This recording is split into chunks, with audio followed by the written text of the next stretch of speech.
Hey everyone, welcome back to the channel. And to everyone who's still here after I disappeared for a year, thank you. I honestly appreciate that you somehow forgot to unsubscribe. Even though I haven't uploaded anything in a while, that doesn't mean I stopped collecting Lego. In fact, I've secretly been buying and collecting pieces the entire time. So let's take a look at the Lego haul I've collected over the past year. First up, I have a couple of pick-a-brick boxes filled with some really nice pieces that I picked up myself. I also have a Lego Friends set that I got as a gift, mostly because of the adorable animals that come with it, and my friends know me very well. I'm a sucker for the cute Lego pieces. Then I have a couple of smaller Lego Marvel and Star Wars packs that I'm mostly going to use for the parts. And finally, I have a small Ferrari. I asked for a Ferrari for my birthday, and since I don't have a driver's license, I guess this one is a little safer for everyone around me. Maybe next year though. The Ferrari, not the driver's license. Now, let's talk about the real reason I wanted this Lego Friends set. Look at these adorable axolotls. I'm not saying these little guys are the only reason I wanted this set, but I'm also not saying they aren't. Luckily, the set also comes with some useful water and plant pieces, so it's not just because of the cute animals. Whenever I buy bricks at the Lego store, they usually add a few random extra pieces to the bag for free. That's what you're seeing here. And honestly, these extra pieces always come in handy. Alright, let's start opening up some boxes. This is the first pick-a-brick box. Inside we have a bunch of brown 1x6 bricks, some olive green 1x2 masonry bricks, these dark bluish gray tiles, and some brown bush elements. Let's move on to the next box. A box this size cost me 11 euros. I'm really curious how much these boxes cost in your country. If you have a pick-a-brick wall at your Lego store where you live, let me know in the comments how much you spent. Let's see what's inside.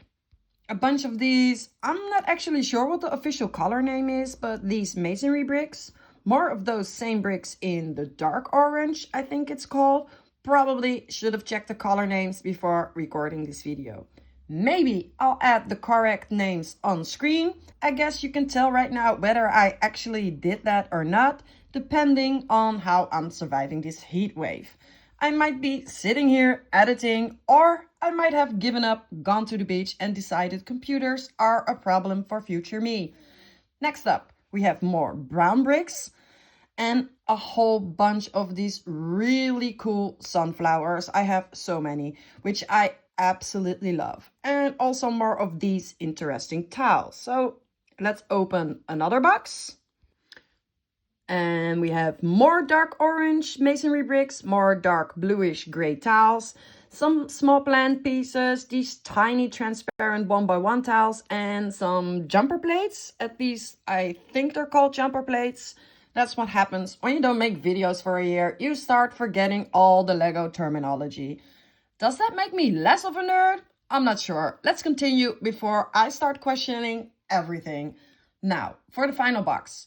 A box like this cost me 20 euros and it can hold a surprising amount of Lego. Inside we have some, I guess I have to call it rounded windows, these half round window elements. I got 6 of those. More brown 1x2 bricks, the same type in light bluish gray, more masonry bricks in 4 different colors, more tiles, a couple of gray plates, some round gold tiles, and these leaf pieces in 3 different colors. So this is the complete haul you've seen so far, not including the pieces from the set. Except for the axolotls, of course. I couldn't keep those trapped inside the box. And all the extra free pieces they added to the bags are included as well. It's a lot. But hey, I have plenty of things to build now. Actually, I have to admit something. I lied. While editing the previous footage, I ended up getting another pick-a-brick box. Just look at these beautiful big leaves. I just couldn't leave them sitting there at the Lego store. I also got a bunch of these smaller plants, some plates for future house floors, some 2x2 bricks that I use to add height to my landscapes and buildings. more olive green masonry bricks, some smaller leaves, and a bunch of transparent blue bricks that I can use for future water builds. And this bag is filled with all the free pieces they added. And there's a lot of useful stuff in here, a little bit of everything, but I'm sure all of it will come in handy eventually. So, this is what the city looks like after a year of neglect. I had to take everything out of storage, put it all back together, and dust everything off. I'm almost finished with that part.